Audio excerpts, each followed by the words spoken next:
Hello, welcome to the RTÉ Soccer Podcast. Mikey Stafford here, and I am joined by my RTÉ online colleagues, Conor Neville, in anti-clockwise fashion. Conor Neville, Anthony Pyne, and Jim McMahon. How are we all doing, lads?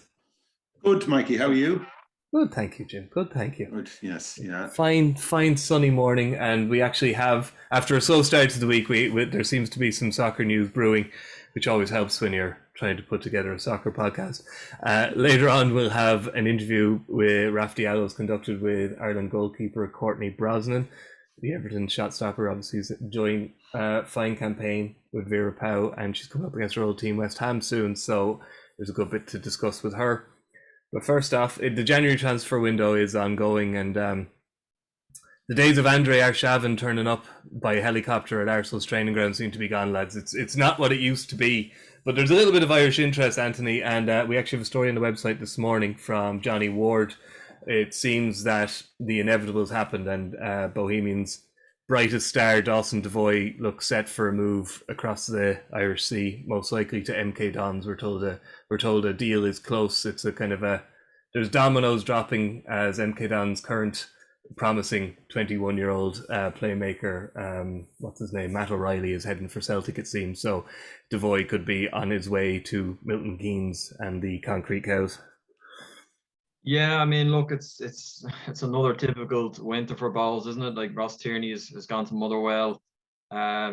We could yet see Georgie Kelly move on. Keith Buckley is gone. Keith Ward is gone. And now Dawson Devoy likely gone across the water. And he's a fantastic player, Devoy. I think this is a good move for him at the right time. There seems to be what Bowles have done brilliantly in the last few years. They just seem to have this conveyor belt of this type of technically excellent, creative midfield player to consistently produce these type of players. And Jamie Mullins is one that's coming up behind now. He's only 17, but you think this is a big year for him now with Bowles. I think you'll see him in the first team a lot more. But it's a big loss to lose Devoy. He's excellent. He's a really good player. But as I said, I think this is the right time for him. It's a good move, progressive move. And as you rightly say there, it looks like he's gone there to play. This isn't a situation, for example, James Brown going over to Blackburn and they put him in with the under-23s where he sort of has to prove himself before he gets a crack at the first team. I think Dawson Devoy will go over there and he will be given his chance pretty swiftly.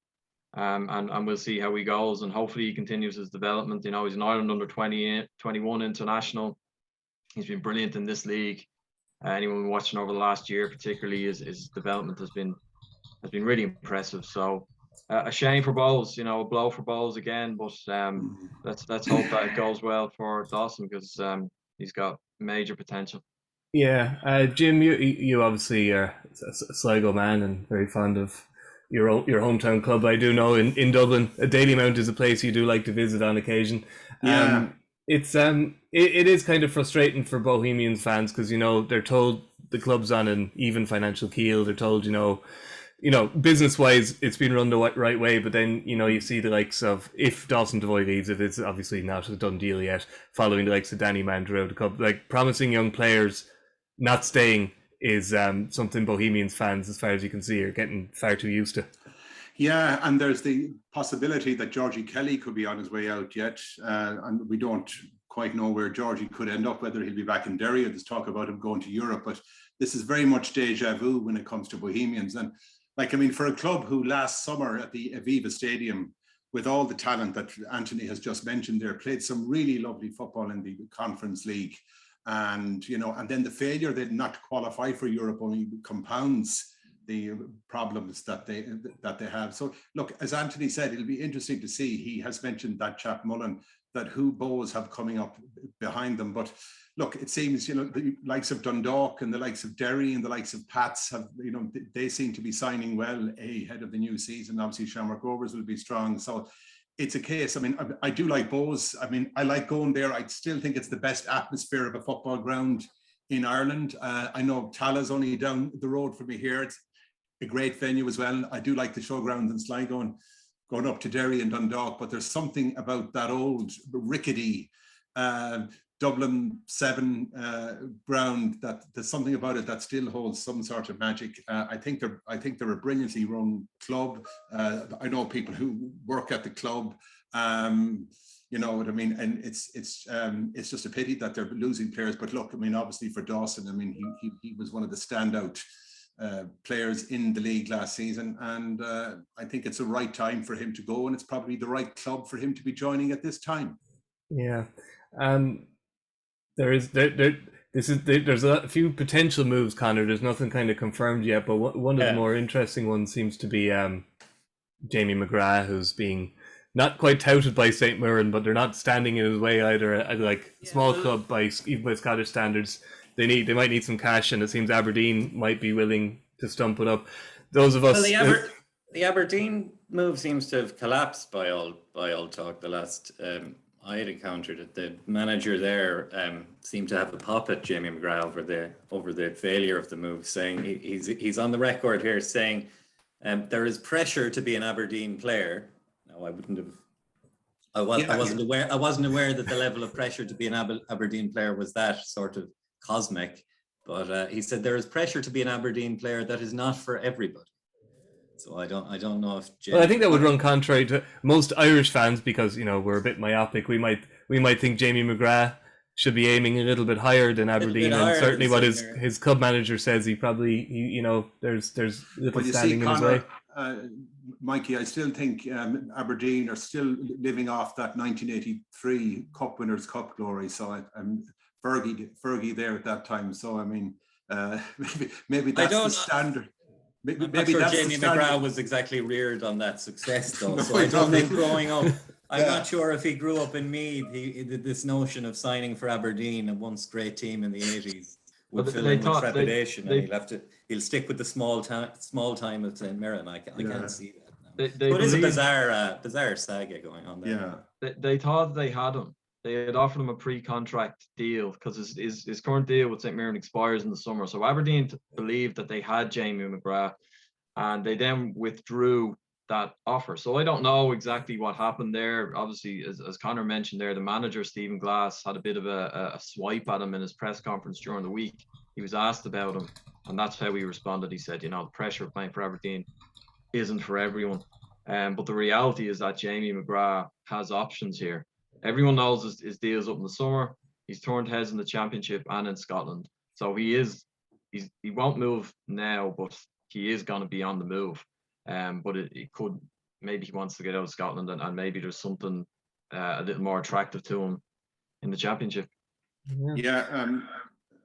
Roger? I think there's a couple of clubs have been mentioned, Wigan, and I think Birmingham City have been mentioned as possible places that he could end up. So that wouldn't be those two clubs wouldn't be bad. Obviously Birmingham in the Championship, but that wouldn't be a bad move for him, or those places.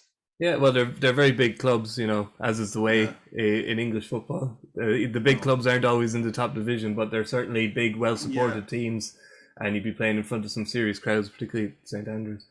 Another player who could be moving, Anthony, is the Derby County captain, Jason Knight. As you were explaining, they certainly don't want to lose their captain and arguably their best player. He's made captain at a very young age, which speaks volumes. But Derby aren't in a normal situation. They just need an influx of cash in a hurry. Yeah, they've been in administration since September, and basically they need to show the English Football League by the 1st of February that they have the money to finish this season. So they need to come up with about, I think the sum being touted is about £5 million to prove that they can finish the rest of this campaign. And obviously the quickest and easiest way to get that kind of cash injection is to sell on one of your assets. And Jason Knight is one of their best assets. And he's getting a lot of attention, Premier League attention, Newcastle, Burnley, and particularly Leeds United, which would be a really interesting move, I think, for Jason Knight. That would feel like a good match, the type of player that he is, and the way that Bielsa likes his teams to play, high energy. You could really imagine him slotting into that team. I think that would be a great move. I'd love to see him go to Leeds, to be honest with you. But the feeling there, I think, what have we got left? 11 days left in the transfer window. It's now increasingly likely that Jason Knight won't be a Derby player come the end of this month. It looks like he is on the move. It was always going to happen, Mikey. You know, it was inevitable that he was going to kick on. He's too good. He's too good. And they've done actually really well this season. They're making a bit of a fight of staying up because they got hit with a massive points deduction, which looked like it had just consigned them to relegation, but they're making a real scrap of it. In fairness to Wayne Rooney and the players there, they're really making a good go at that. But unfortunately for them, this could be a fatal blow. If they lose Jason Knight, and they could lose Rooney. They could lose Rooney to Everton by the end of this window.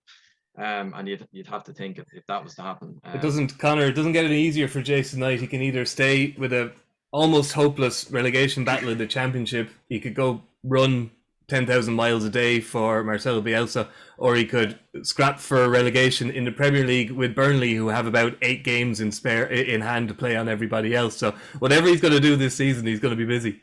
If it is Leeds, he's clearly taking a tour around the 70s glamour clubs, clearly. You know. But I mean, it would be a great move to Leeds. I mean, obviously, and it would be a particular interest given that there are so many Leeds fans in this country, a legacy of the 70s, I suppose, and John Giles. And obviously, it would also spark memories of that era around David O'Leary's time 20 years ago when half the Leeds team seemed to be Irish players at one point. But yeah, he's obviously a super prospect. I mean, I think we possibly only realised how much of a loss he was in early September when he came on against Luxembourg and completely changed the course of the game. Ireland were kind of floundering a bit up front until he came on, and then he started to slot in, really intelligent midfielder, and was centrally involved in all 3 goals that Ireland scored in the last. He's hard to categorize, Jim, isn't he? Like you can't really pigeonhole him as a player. He seems to do a lot of things very well, which is exactly what Marcelo Bielsa likes, you would imagine. Yeah, like I mean, and obviously Leeds, just watching them last Sunday against West Ham, I think for the first time in quite a while, Leeds did a lot of things right. So I think he would be a great addition to that lineup.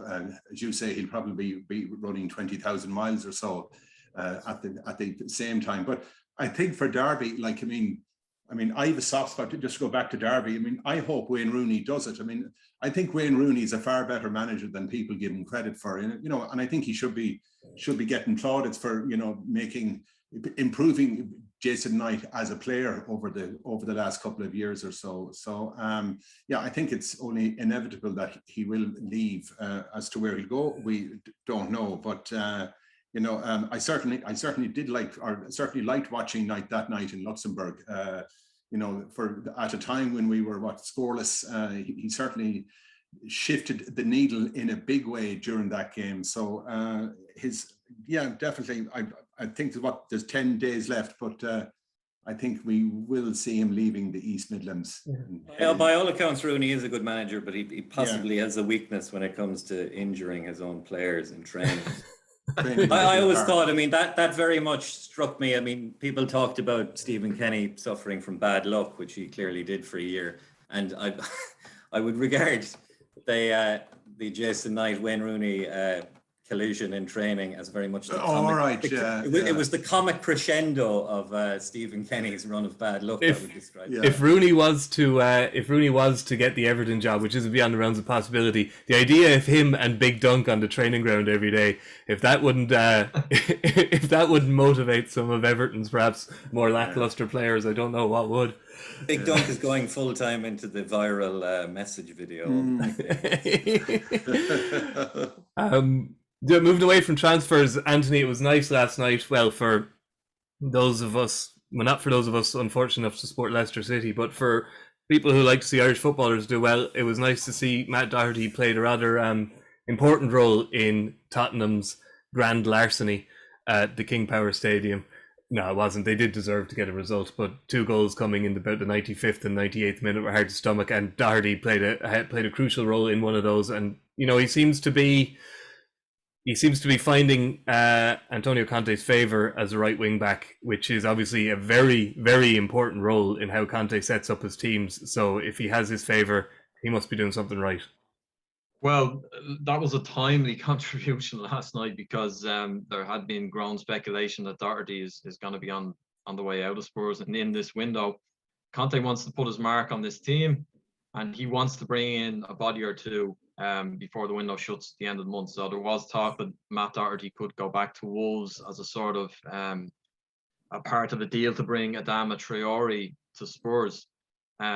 It could still happen, but as you say, like, it was nice for him to just offer a reminder that he's a good player. He's a player that's comfortable at Premier League level, that can make an impact on high end Premier League games. But you know, it remains to be seen how convinced Conte is about him. You know, generally things haven't gone very well for Matt Doherty there. There'll be a lot of Spurs fans who haven't been usually convinced by him, and we could see him move out of the club, you know, before the end of the window. Just because Conte has gone on record and spoken a lot about his desire to bring players in and to freshen things up, and the fact that generally he hasn't seemed massively convinced by Doherty himself. But look, you know, things like last night don't do him any harm, you know. So we'll see. It's, as we know, the game is fickle and changes very quickly. So you never know. He could yet convince him, but I would say that it's more likely that Matt Doherty won't be at Spurs for too much longer. It's my own opinion. It's just been it seems like one of those calamitous transfers you get every now and again. You know, Robbie Keane gets put into that bracket with his Liverpool stave. No, it probably wasn't as bad as it's kind of made out to be sometimes, but you would have thought brought in by Mourinho, wasn't he? And then his former manager at Wolves, who loved him and made him the player he is, you could argue, takes over at Spurs. So you're thinking, lovely, Doherty's luck is about to change. And I was just noticing there, Mikey, some of the tweets from some of the Spurs fans getting really excited about Doherty and equating him to Cafu last night, and some of them rather sarcastically saying, who are you and what have you done with Matt Doherty? So there's a definite tongue in the cheek there, all right. But I mean, I thought last night, I believe tongue firmly in the cheek. Yeah, it's the tradition of English football Twitter that they demand an England call up now, isn't it? I think They're a fickle bunch. Right, lads, before we get on to this Courtney Brosnan interview, we should mention it's not quite breaking news, but it's recent. That Shamrock Rovers, it looks like they're going to have to open their defence of the RTÉ League Premier Division behind closed doors against UCD at home because of the incident against Waterford last November, where a couple of fireworks were detonated above the pitch. Conor, I guess it's no great surprise. I think there were a couple of incidents last year with fireworks and pyro, etc. And I don't think the FAI could really have stood by on this one, even though Shamrock Rovers, you know, seem to move pretty swiftly to condemn the act, etc. And it's hard on a club to be punished for the acts of maybe a couple of people, but at the same time, it wasn't a great look. Full-blown fireworks detonating over the RSC. Well, I would say, I mean, one game seems reasonable, but also at the sort of closer to the lower end of the scale of punishment than the higher end of the scale of punishment. It was a shocking event. You see players ducking away. You know, there is often a running battle around pyro. I mean, the cup final, there was a fantastic display of pyro fireworks before the game from either side of the ground, and it created a terrific atmosphere. So you wouldn't like to stamp on it entirely, but clearly events like what happened in the RSC, you know, totally unacceptable. And there have been kind of issues before. I know there was an issue with Oriel Park where the Dundalk had to issue a statement complaining about their fans' use of fireworks. I know there was a suggestion that this made it awkward for people working on the broadcast of the game, or that was kind of in the air at the time. So while fireworks can create a wonderful atmosphere, and they are part of the aura of the League of Ireland now. I mean, if you go to, I always think there's nothing more League of Ireland in the 21st century than the sort of smell of burnt flair. You know, there really isn't. But it's it's nonetheless a cautionary tale, and I suppose there'll have to be people are going to have to be more mindful and more careful with this sort of stuff going forward, and punishments have to be meted out. Yeah, it's a big blow for Shamrock Rovers, obviously, Anthony, because we are hoping that we're going to get the green light on crowds to return in larger numbers, if not 100%.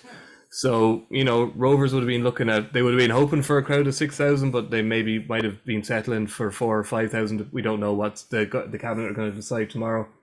So, this is quite a financial hit to start the season, just when this is the season when everybody was hoping they could look at the return to normal fully for the entire length of the season. So it is a blow early on for Shamrock Rovers, who can probably absorb it better than most clubs. Yeah, no, it is a blow. Like the excitement around the first weekend of League of Ireland games, in recent years. Remember 2019, I went to Richmond Park, Pats and Cork City that night, and the queues were down the street, like the first weekend back, because there is a long break, you tend to get that. Also coming off the back of a year where so many games were played without fans, and for all clubs that was extremely difficult. And with Shamrock Rovers, they're the champions. Jack Byrne is back. I think they, if they were allowed full capacity, they would have got a really, really very healthy crowd for that UCD game.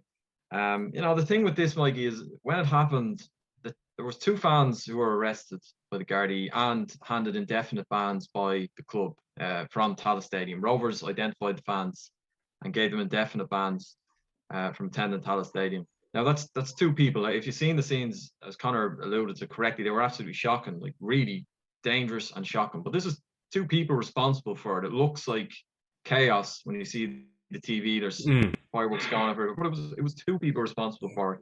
So I think that being ordered to play behind closed doors, I think it's a little harsh, I have to say, and that's not to downplay the incident at all. I think Rovers will appeal this, and I thought the fact that they identified the fans, they gave them indefinite bans. I thought a fine might be more a little fairer. But as I said, that's not to downplay the incident in any way, shape, or form. But just off the back of the year that we've had as well, I do think it's a little tough. Now, that being said, this does fall within the FAI's own rules that a club is responsible for their own fans when they travel to another ground. And it is in the rule book that they can hand down this sort of punishment. But I'd expect an appeal. I don't know, maybe the FAI will stand firm on it, because obviously the scenes and those pictures went viral, and it's not a good look, and they probably want to make some sort of statement around this kind of behaviour. But I would have sympathy with Rovers, I have to say. Not a phrase you hear uttered all that often. No. Jim, what do you think? Do you think it's a little harsh, or do you think this is kind of one of those instances where Anthony says the optics, that horrible phrase of our time, weren't good, and they have to draw a line somewhere? So nautical flares, okay, Guy Fawkes explosions, not so much. Well, it's funny that you mentioned Guy Fawkes, because it actually happened on Guy Fawkes night, believe it or not. It happened on the 5th of November. And I just think as well, for the game itself, I think Waterford might have been a goal up. And they, at the time, were, looking to avoid the relegation playoff. So I don't know what, it could have had some impact on the flow of the game, some impact possibly on Waterford. I'm not sure where I sit on it, Mikey. I probably would tend to lean more towards maybe the fact that they should play behind closed doors, even if it's 2 people or 5 people or 20 people bringing flares in. What happened wasn't right. And, it was quite dangerous. People ducking down, you obviously didn't know what was wrong with people at the time. People can get very badly injured because of those flares. So I possibly would just go with maybe, I think the sanction, I think they will appeal, but possibly the sanction of playing behind closed doors on the 18th of February is the correct thing. Okay. And I say that as a Sligo Rovers fan with no bias whatsoever towards my beloved Hoots. Because Rovers v Rovers are great games and great occasions. I don't understand Anthony's pro Rovers bias. I mean, this is yeah. Bit mystified, but he's just showing his impartiality as a journalist.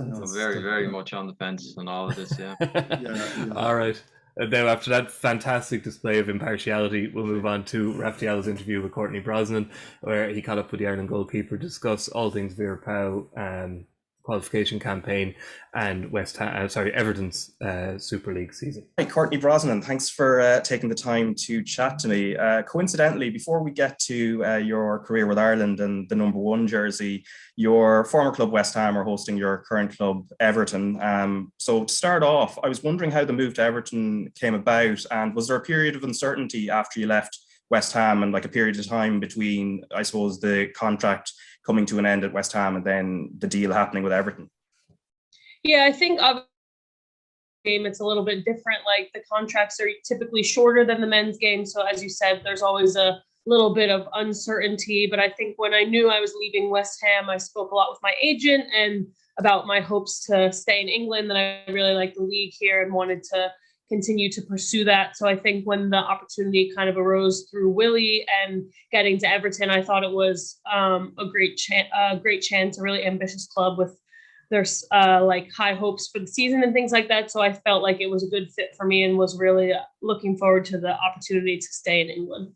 Yeah, and part of the challenge, of course, is to take on Sandy McIver for the number 1 jersey. How has that been? And is there a bit of a challenge for you as well? Because, of course, you're the Republic of Ireland number 1 at the moment, so game time is going to be important to maintain match sharpness. Are there kind of scenarios in training that help with that in between kind of international breaks?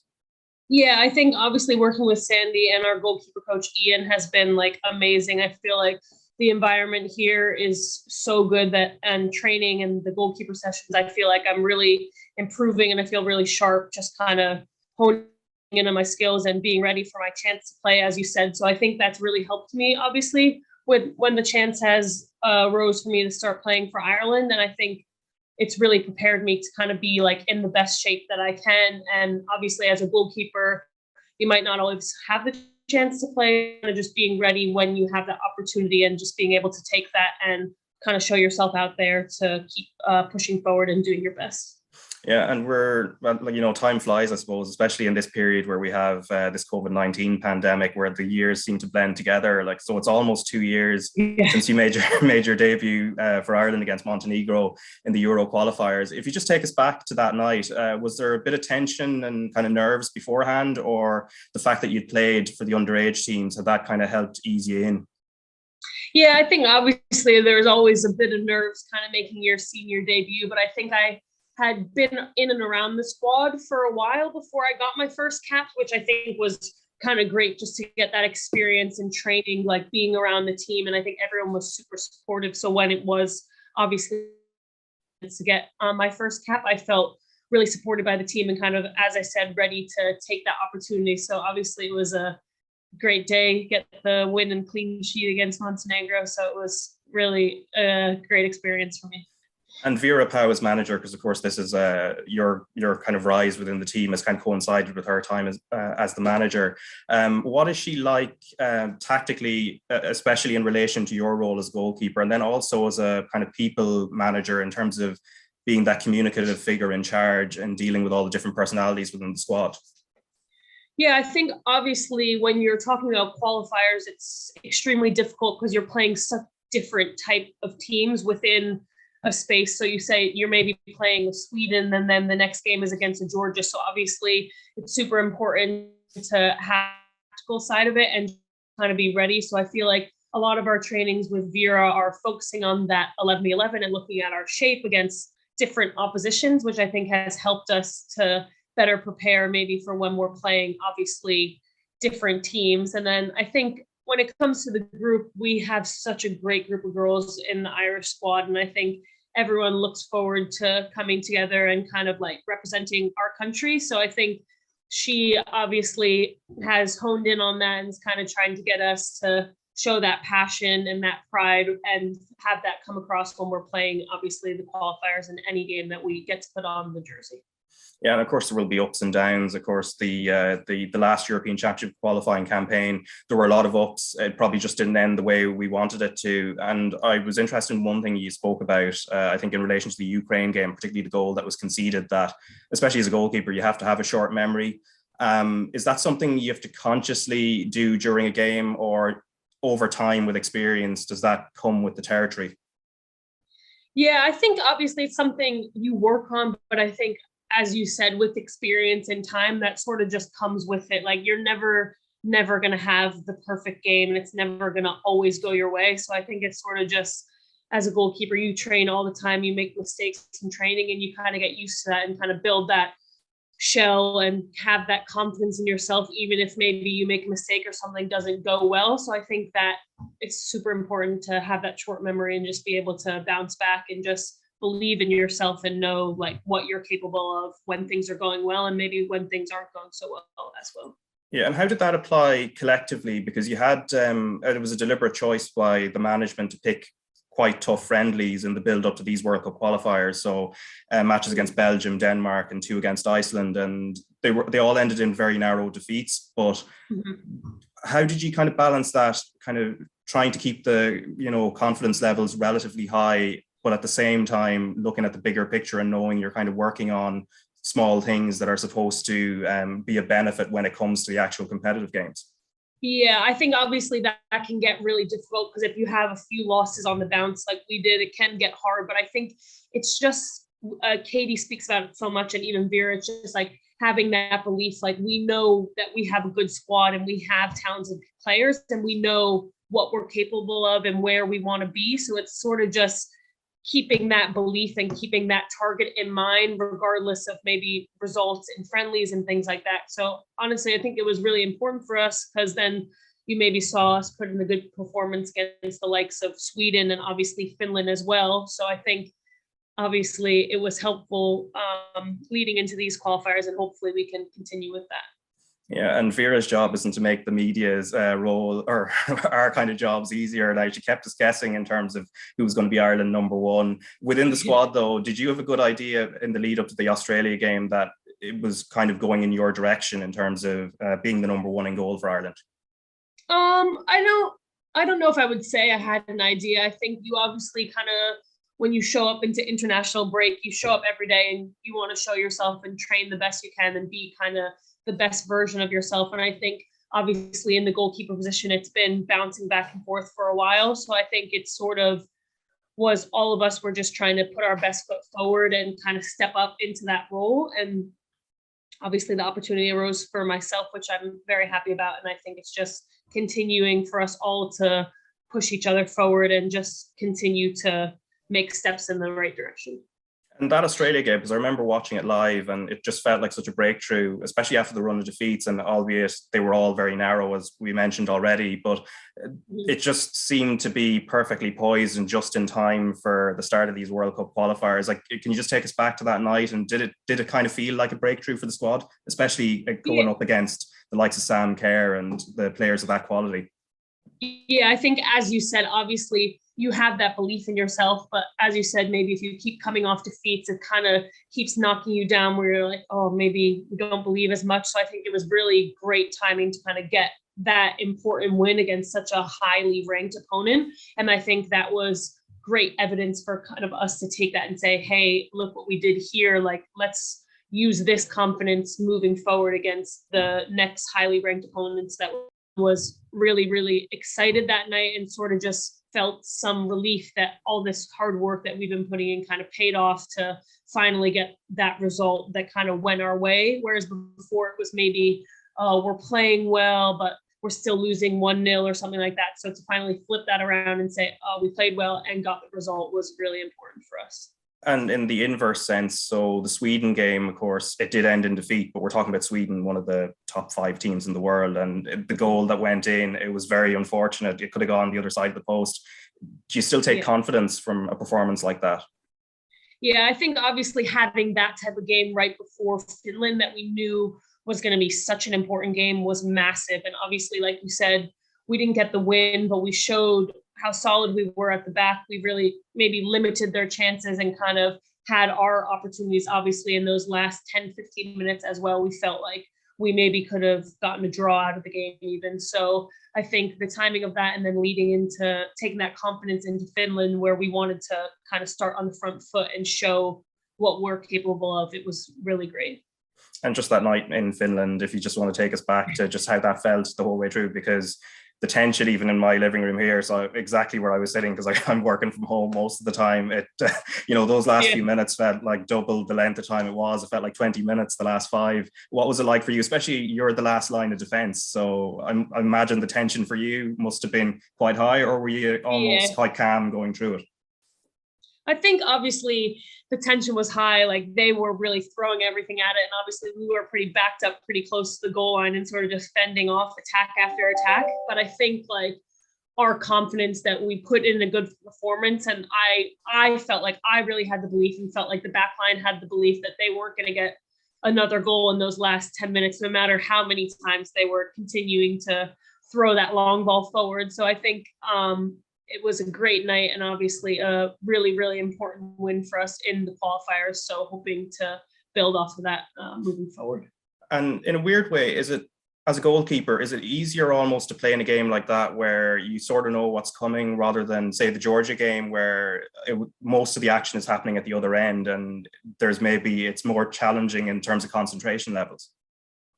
Yeah, I think obviously I maybe have spoken about this before, but obviously as a goalkeeper, you can only do what you're called upon to do, whether that's making 25 saves or whether that's making 1 or 0 saves. So I think that comes with playing the position for so long that you know what your role is and kind of keeping that focus, whether the game's against a Sweden where you're constantly on your toes ready, or maybe against a Georgia where you might not have much to do. But I think that's what comes with the experience of kind of just being ready, being focused, and kind of fulfilling your role, whatever that might be, and just being ready for that one chance that you might get called upon. And in the setup as well, there's been a bit of a change with Eileen Gleeson leaving for Glasgow City and Tom Elms coming in. I was on a press conference call with him, I think just before Christmas, and he was kind of setting out what the aims are for this coming few months with the second half of the qualifiers. How have you found the new dynamic with Tom coming in? Yeah, I mean, obviously we all loved Eileen, and I think everyone was super excited for her to have that opportunity. And I think Tom has done a great job since he stepped in. You can obviously feel his passion and dedication for the game in the way that he coaches us. And obviously in a lot of his analysis and video, he's really always talking to us, saying, if anybody wants to do extra, if anybody needs help, I'm always here. And then I think in the training, he really brings a great positive energy and kind of brings that passion. So he's been a really, really great fit, I would say, so far. And I think he'll continue to help us in our goals moving forward. Yeah, and you're in a good position in the group. Of course, Sweden are leading the way, but the win in Finland, of course, puts you in a great position for that second playoff spot. And with 4 games to go, and it's kind of, I suppose, the reflection of the games you've already played before, how are you feeling as a group going into that, especially with the experience of what happened in the Euro qualifiers in terms of trying to finish this job? Yeah, I think obviously we're trying to take that belief and that confidence from the first half of the qualifiers and then obviously bring that into the second half. We know what we're capable of, and then we probably have maybe a little bit more information about the teams because we've obviously played them all once. So I think it's just really important for us to stay focused on what we want to do and obviously put our best foot forward, the best performances we can to hopefully get where we want to be at the end of these qualifiers. And I suppose the last one before I let you go, of course, your family, I think, are they all still based in Millburn? Is it in New Jersey or just in and around that area? Yeah. Have they been able to kind of watch your games and kind of watch you from afar, especially with the way restrictions are now? I guess travel is difficult for people. Yeah, so they obviously watch all my games on the TV and everything like that. And my dad was actually able to come for the first time to see me play for the senior team against Slovakia and Georgia, which was obviously amazing because he's been to underage games and obviously seen me on TV and stuff, but had never seen a live match. So that obviously meant the world for me and for him to be able to be there. So hopefully get some more family across for this second half of the year with maybe some of the restrictions a bit. Yeah, would I be right in saying in terms of your kind of connection to Ireland and how you kind of grew up kind of with the interest in the country, it's from your grandparents, isn't it? And I think there was some sort of chocolate bar or something that you connected with with the country. Yeah, so it's my dad. Both my dad's parents are from Ireland. They have since passed away, so obviously it's a bit sad. They never got a chance to see me play for the senior team just for underage, but obviously I know like they're so happy for me and obviously supportive. And I think it means a lot to my dad to kind of, for us to keep that side of our heritage alive, which is really cool. Well, that's great, Courtney, and best of luck for the second half of the qualifiers, hopefully. So best of luck and take care. All right, great. Thank you very much. Okay, that was Raf Diallo's interview with Courtney Brosnan, and there's a written version of that up on the RTÉ website at the moment. Don't forget to check out the RTÉ Rugby Podcast. It is also out today. Donal Lenihan speaking passionately about Munster, which is a given, but I'm told is particularly passionate today, so catch up with that if you're a rugby fan. And the GA podcast will probably come back next week once I start working on what it's going to be. Obviously, RTÉ website, RTÉ News app for all your breaking sports news, features, previews, reports, etc. Just say thank you to Conor, to Anthony, and to Jim. Thank you very much, lads. And Thanks, Mikey. we will chat to you again next week. Thank you very much. Good luck.